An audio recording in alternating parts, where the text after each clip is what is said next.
pala si inana na 3,000. Abay, naubos ko naman. Charis! Ang peg ko dito sa vlog na to ay a day in my life. Iya!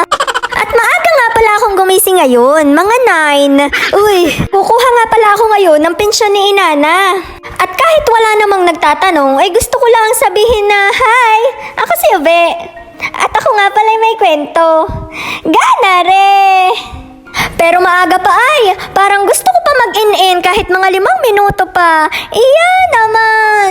Pero parang hindi na rin naman ako makakatulog kaya ako'y nag-cellphone na lang at baka naman may mag-chat. Iya! Pero nung makita kong wala ay tinapon ko na at ako'y bumangon na lang talaga uli. Pa naman? Si inana nga ang laging unang nagigising tapos inuugoy niya yung kutsyon para ako'y gisingin din. Paano ba naman ay ako'y madalas ay puyat kaya talagang aminadong tinatanghali din. At ipapahanga ko nga lang sa inyong aming higaan ni Nana. Yan ay queen size bed with pull out. Aba, matigas. Pagkatapos ko nga mag-imis ng aking higaan ay si inana naman ang aking aayusin. Unang-una nga ay binubuksan ko muna yung bintana para ba pasok na pasok agad yung serte. Oo man. Tapos ay papalitan ko na si inana ng diaper. Ayaw pa nga ni inana magpa-video at baka nga naman makita ang kanyang kipay. Abay, gama naman. Tapos nga niyan ay bubuksan ko na ang kanyang libangan. Ay galaw mo kung nakakapagmarites si inana sa akin, ako daw ay binabati sa radyo.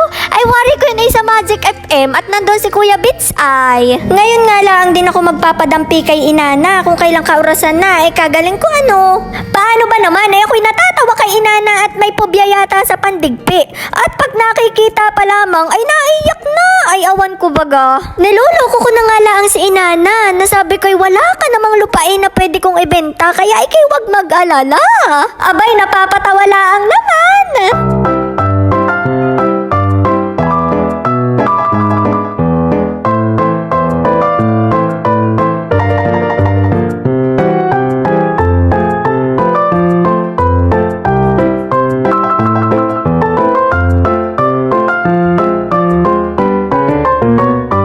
Few moments later.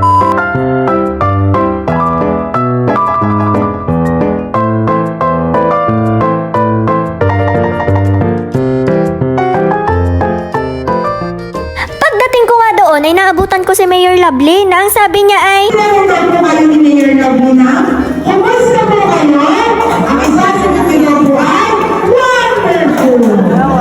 saglit nga lang doon si Mayor at ngayong araw daw ba ay sabay-sabay namigay ng pensyon sa buong Tayabas ay inuuli niyang lahat. Shoutout nga pala din ni kay Inanang Sana na talaga namang napakasipag mag-remind kung kailan ang pensyon at kung anong dadalhin. Gayon din sa lahat ng senior citizen na nakita ko doon nakukuha din ang kani-kanilang pensyon. Alam niyo ba'y tinanong ko sila kung anong gagawin nila sa perang makukuha nila ngayon? Una kong tinanong ay naay at si Inanang Huling. Ang sabi ko nga ay anong gagawin niya sa perang makukuha niya ngayon?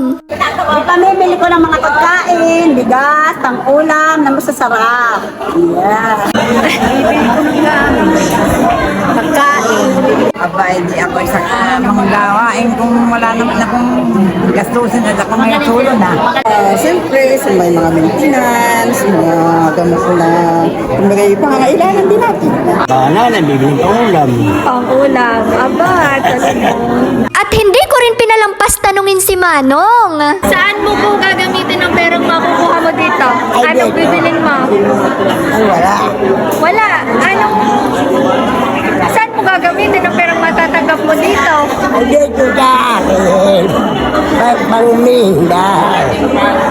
Pamminindal. Opo. Ayan, Diyos. At saka ano pa? May bibili nakatabi. Anong bibilin mo? Nang nakatabi lang sa aking kapatid. Wari ko sa ibaba ay walang hindi nakakakilala kay Manong ay. Maya-maya pa nga ay tinawag na ba ang pangalan ni Inana? Abay, di ako'y lumapit na. Mabilis lang naman ay pag nakaperma ka ng 3, abay yun ah. Habang ako nga ay nandini sa may unahan, abay may nagtanong ba naman sa akin? Ang sabi daw ay, Nini, ikaw ba yung napanood kong nagniniyog? Ay, ang sagot ko na lamang ay, opo. Sa totoo lamang po ay ako'y nahihiya din naman minsan sa aking mga pinagagagawa. Kaya lang ay gusto ko ay, kaya laban na. At dahil natanggap ko na yung pera, pera? Diretso na tayo ngayon ng bayan. Oo, sa bayan agad ang punta. At samahan niyo ako kung paano ko ubusin ang perang ito. Ay, pero kay Inana. Unang-una na nga diyan ay diaper. Kahit na marami pa naman si Inana sa bahay. Ay kaya nga lamang ay ako ba'y takot maubusan si Inana ng diaper. Ay kahirap namang ilampin. Ay, habang ako nga ay naglalakad, aba ay nag-star ang aking paningin sa mga free samples na iyan. Ay, nakiusyoso naman ako at ang sabi ko'y ate, pwede bang makahigop ng kape? Ay oo naman daw. Ay di ako iya. Alam nyo na, pag mga ganaring free sample, laban na. At may pabigay pa silang free uli. Naghahanap nga ako ng tinapay, ay wala naman daw. Aba, umaabuso ang person. Abay, dini ko na nga inubos yung kape at ang sabi ko'y ate, pwede bang pagkaubos na rin kape ay namang juice? Abay, oo daw ay di ako naman ay pagkasaya. Pero nung nakita ko ba naman na gana rin ang ginagawa at sinasalin sa tubigan, ay sabi ko, pwede po bang ako'y ganun din? Ay nagulat na naman ako sa sagot at ang sabi, pwede po basta't kayo may lalagyan. Lalagyan lang pala, walang problema. Bumili ba naman ako ng maliit lang na tubig at tamang-tamat ako'y uhaw na din naman. Ay di aking naubos tapos pinasalinan ko. Iya, para-paraan ng juice. Tamang tambay muna din higop-higop ng kape. Shoutout nga pala sa inyo. Sabi ni ate, napanood niya daw yung vlog ko sa Mauban. Dahil busog na ako at nakadami din naman wari ko ako ng kape, ay bumalik na ako din sa may palengke at tinuloy ko na yung pamimili ng para kay Inana. Hindi ko nga din nalimutan na rin tinapay at maigi din naming makutkot na Inana pagabi Tapos ay ako ay pumunta na nga sa counter at tama na iyon, wari ko ako hibahib na naman na rin ang dala. Okay na sa akin ang maging hibahib, kesa naman walang labit, aba. Hello nga pala din sa Waktoda at saka din sa Laktoda. Shoutout sa inyo. Abay, babatiin ko na nga rin pala yung mainitoda. Sabi ko na nga, ba't ako hibahib na naman? Alam nyo bang may tumutulong naman sa akin Ang sabi ko lang ay wag na po at ari po'y bibidyohan ko at for the vlog. Kaya naman pinanindigan ko na talaga aring pagkahibahib keme na ito. Nung pababa na nga ako ay talagang ako'y tinulungan na ni Kuya. Hello sa'yo, thank you.